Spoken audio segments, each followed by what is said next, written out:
And the next one is Daniella Meeker from University of Southern California in Rand Corporation, and she heads our technical developments and the OMAPA transformations, and we'll talk about that.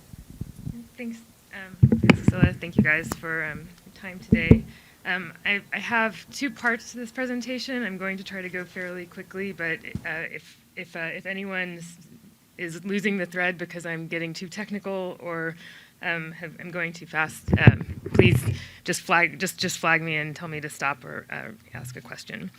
So this work is primarily focused on the PCORI activities that we've been doing, but it builds on our AHRQ, R01, and also an NIA R01, that R24 that Jason Doctor is the PI of. So all of these projects have sort of come together in a fortuitous way to lead up to this.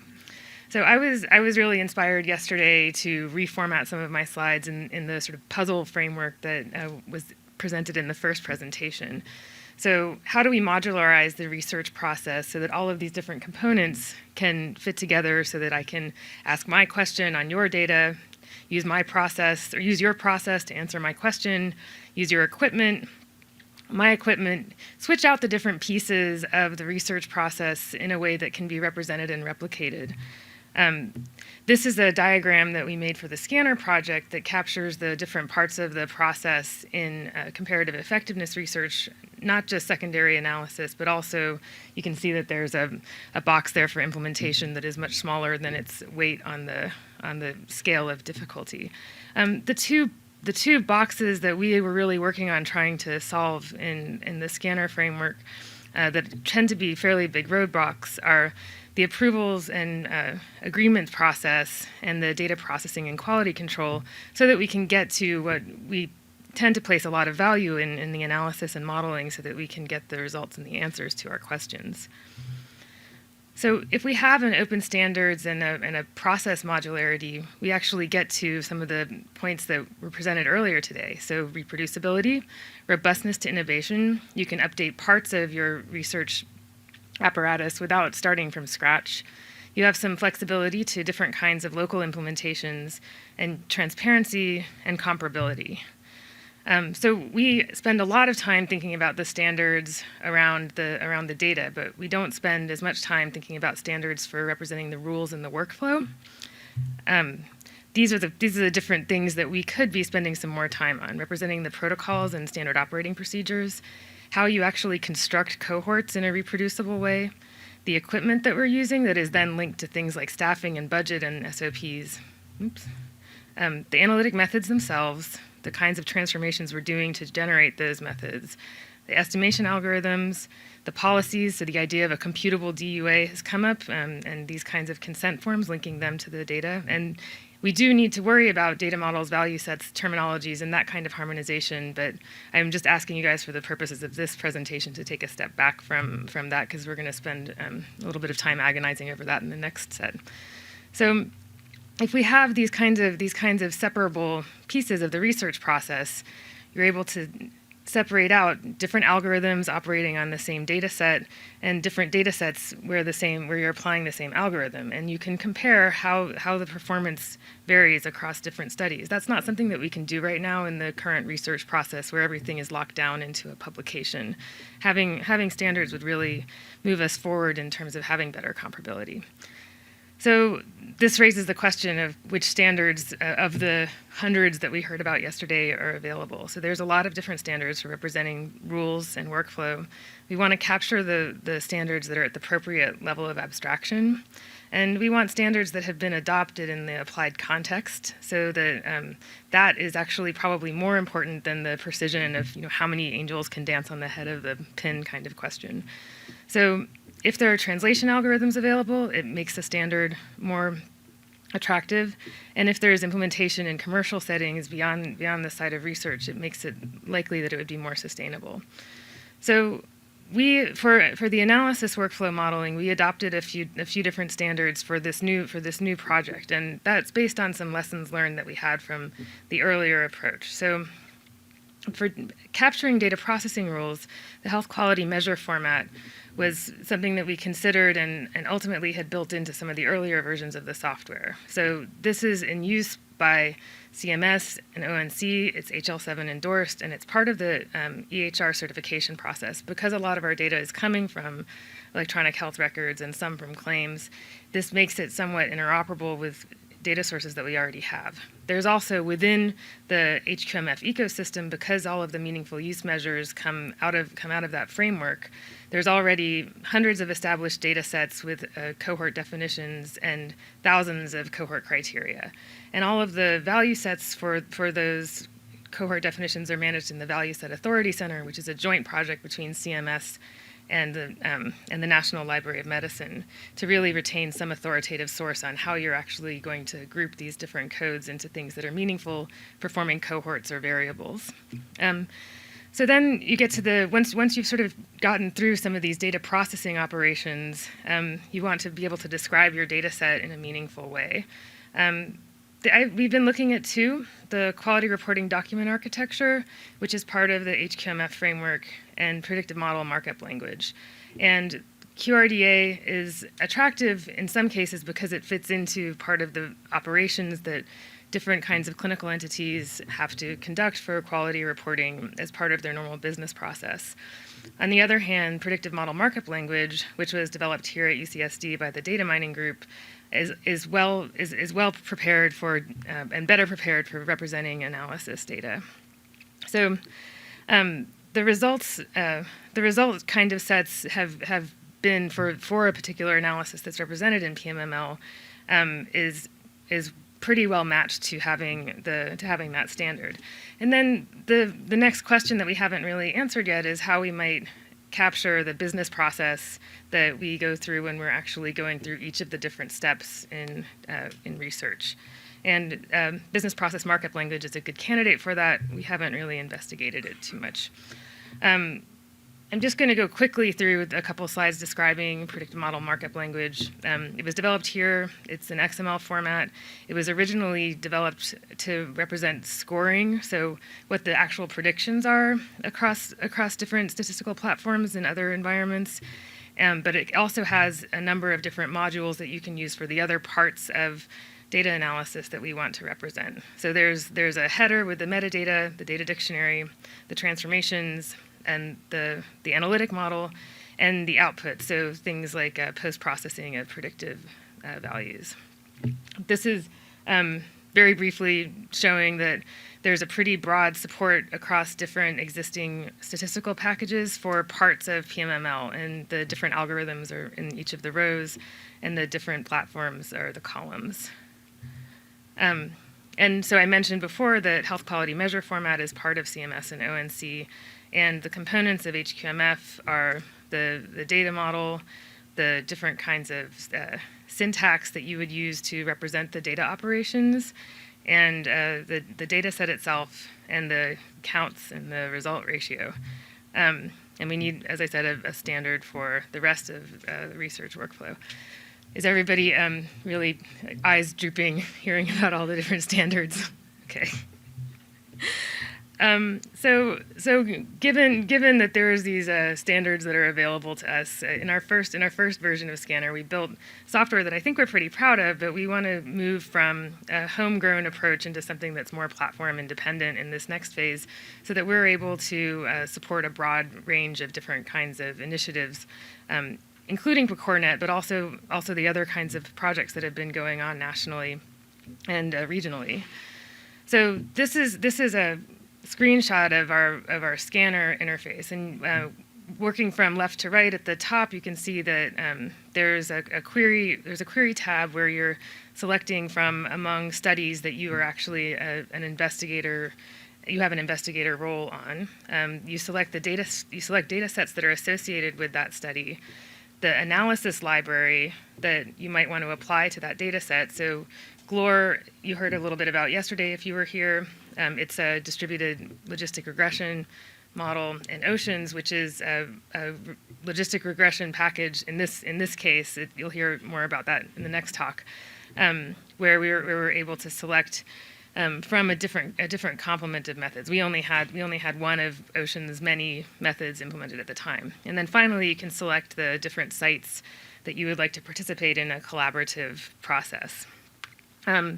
You specify the model in this interface, and I've superimposed on top of this the results from an Ocean's query. You receive in the scanner interface analytic model that's estimated one for each site. So you can't see it's cut off from the screen, but there's actually 4 different models that are estimated. Lucilla was describing GLOR, and in the GLOR case, instead of having 4 independently estimated models, you would actually get one model that is collaboratively estimated across the different sites. So there's a few different names that we might adopt for calling this.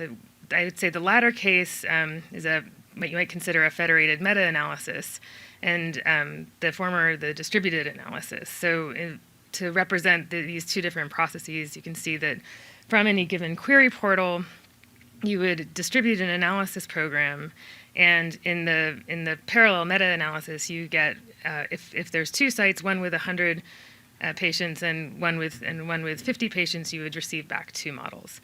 By contrast, the distributed analysis has one jointly estimated model using data from all the different sites.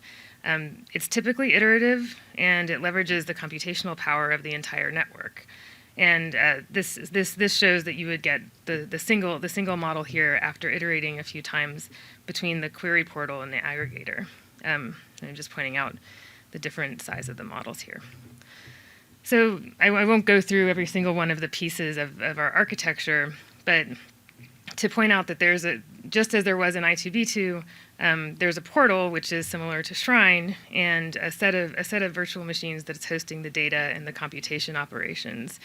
And perhaps the difference between our network and some of the other networks is that it's built for dynamically creating investigator-initiated research that allows subnetworks to form spontaneously as approval policies are propagated through the network. So one example of a study that might happen in the P-scanner framework would be a cohort discovery network where all sites agree to participate in a longitudinal open-ended study where any cohort discovery queries could be represented. Another study might be more specifically some of these very topically focused research procedures. The architecture that we developed in the first phase under the AHRQ funded project had each site creating a virtual machine and a server. We found in our interviews with the participants in the new P-scanner process that hosting a virtual machine presented a barrier to entry that we didn't necessarily want to impose on new participants. So we can't assume that the sites will maintain and install identical virtual machines. The only requirement that we do have for this new phase is that the sites must install PopMedNet, which is the PecorNet's adopted platform for query distribution and approval. And so in the new version of the model, in order to maintain some agnosticism, where the protocols are going to be converted from abstract standards into executable versions of local programs before they're delivered. So you'll see this coming up again in Michael's talk. But the idea is to get to a place where we don't depend heavily on any local software. So we don't depend heavily on something like I2B2. We don't depend heavily on SAS. We're trying to work from a framework where we can swap out these different components in order to leverage new and innovative things that are coming out of our different partners and also other related efforts. So on the left-hand side here, at the portal, you would specify a process for conducting your research, starting with the data processing, going to the actual data set, and then the analysis query specifications. And the actual implementation at any of the given nodes doesn't depend on something that's specific. So each node might have a different data model. They might have a different statistical software package, and they might have different kinds of data set formats. All of those features can be swapped out depending on the capacity of the site. So with the same set of analysis instructions, each of the different sites in our network, and I just put 3 up here, could return results that are viewed in a harmonized format. So for the researcher that's administering the query, it would appear not so different from what your experience would be sitting in front of your statistical analysis software, even though a lot of different kinds of operations might be happening at the different nodes in the network. So we want it to be neutral to the software. We also want it to be neutral to the different kinds of initiatives.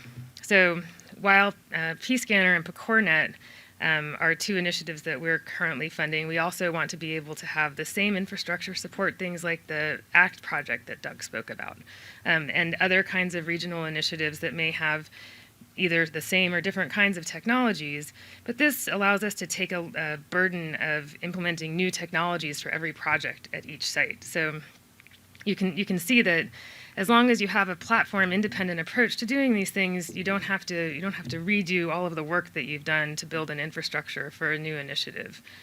So therefore, separating the technology and the policy from the data itself. So the other thing that we really want to have in this version is scalability to different kinds of applications that are data-driven. So you heard about cohort discovery.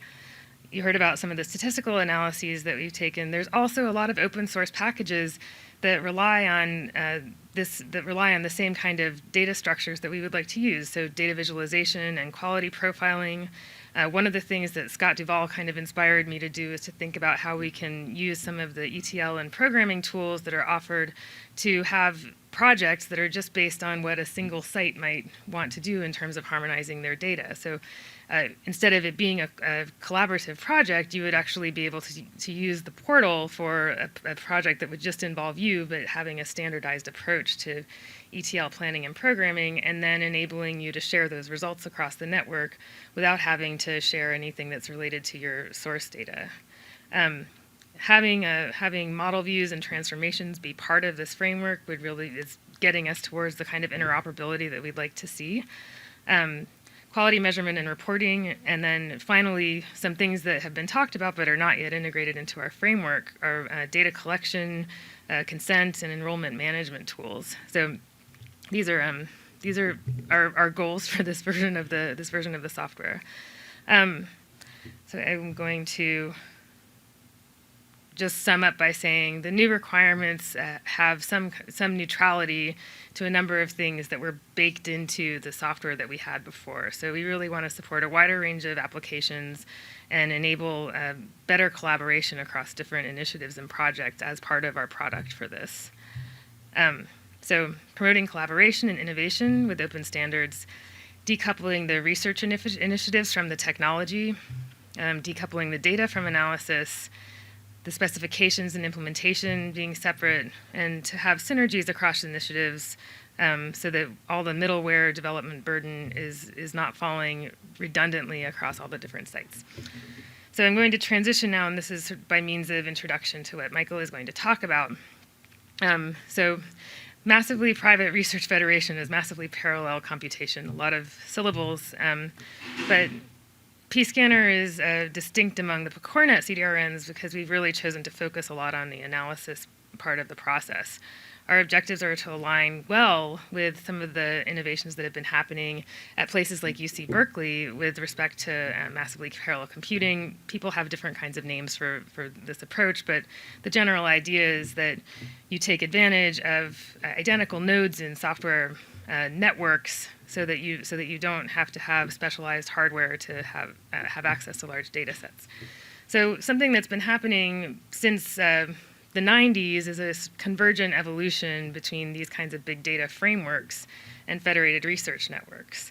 So the statistical query model was introduced in the early 90s.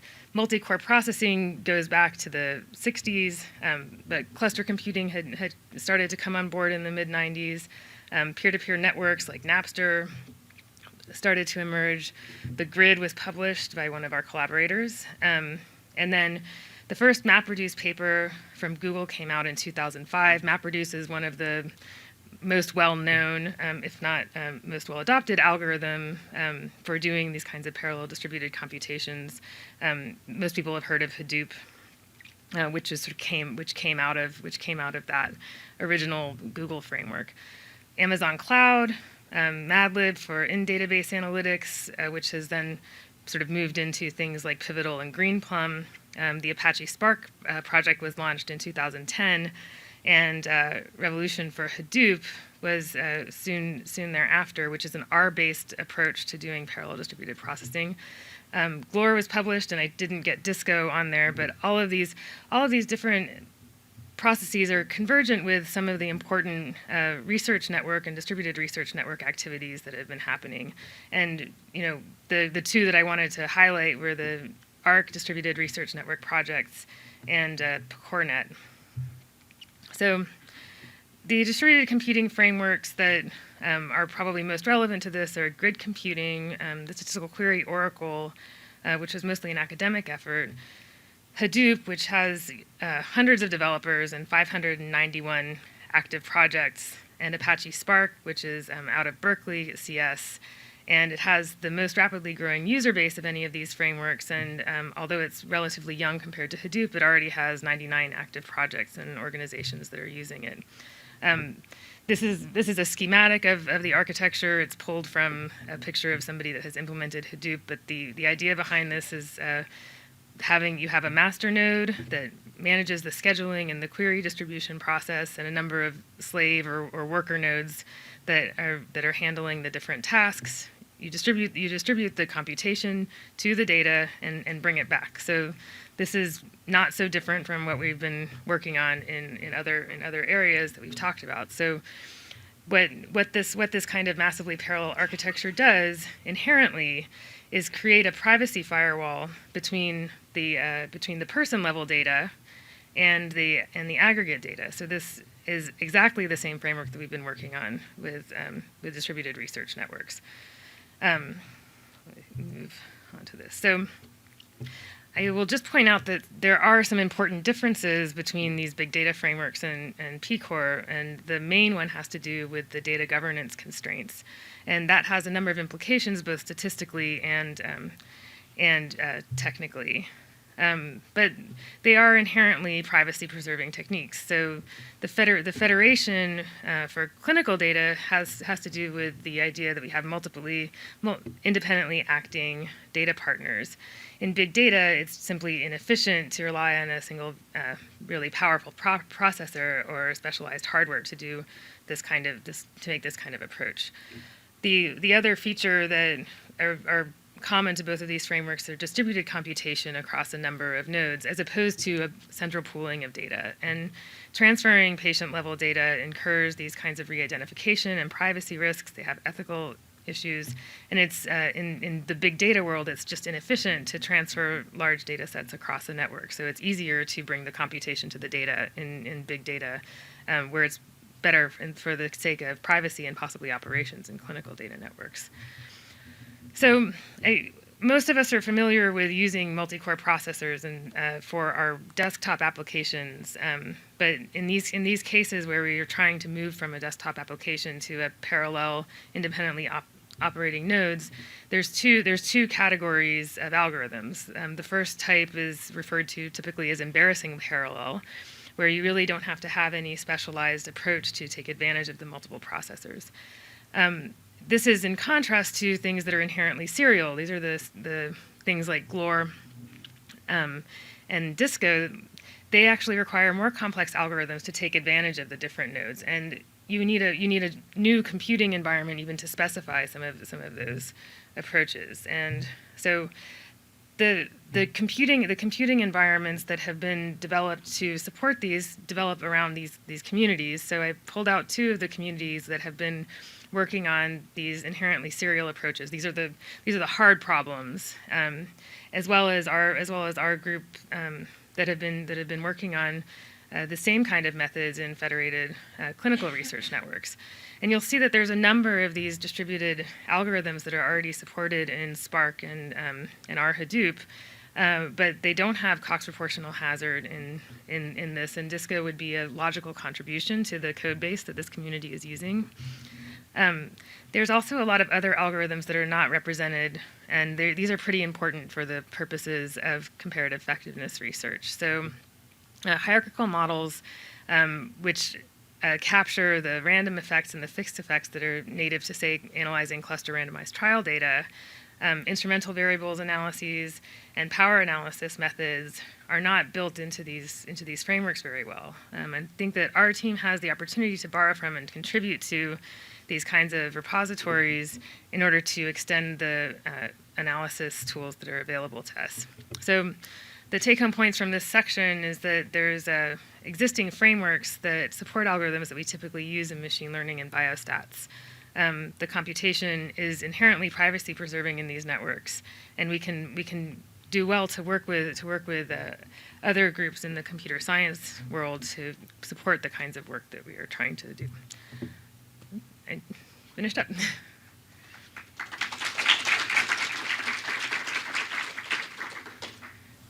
All right, so questions from the technically inclined.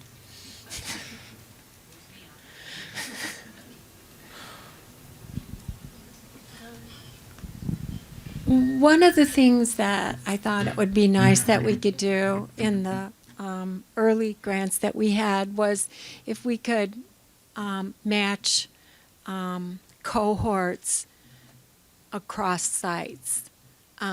And we weren't able to do that. And I don't know exactly how, with limited data sets, how you might have to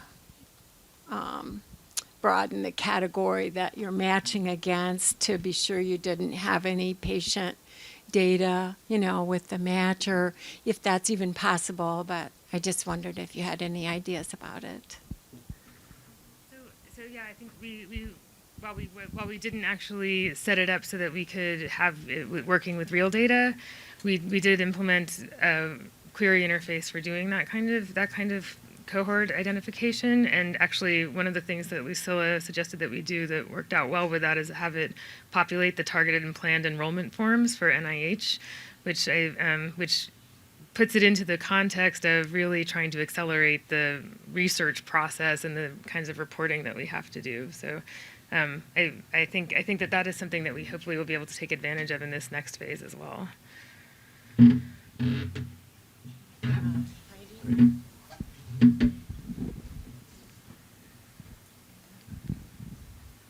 What kind of data set is available or could be available to get the scale to the point where you could take advantage of the big data techniques, the massively parallel techniques? So what are the rate limiting steps? How could you kind of illustrate such a test case? So there's kind of two questions wrapped into that one. So we can take advantage of the massively parallel techniques because of their privacy preserving characteristics on relatively small data sets, and there's still a lot of value just because they share that same architecture. Generally, our EHR data sets are relatively small in comparison to the sort of broader universe of data. However, I think the VA is an exception to that, where they have just an enormous amount of data that's all going into the same model. And so applying some of these, and I think Michael's going to be talking more about this, applying some of these approaches within a node as opposed to across the network will help get the response time of places like the VA down to things that are going to be happening at a micro level. Does that make sense? I think I don't know if I made the point very well about how you can have it both the network level and the node level.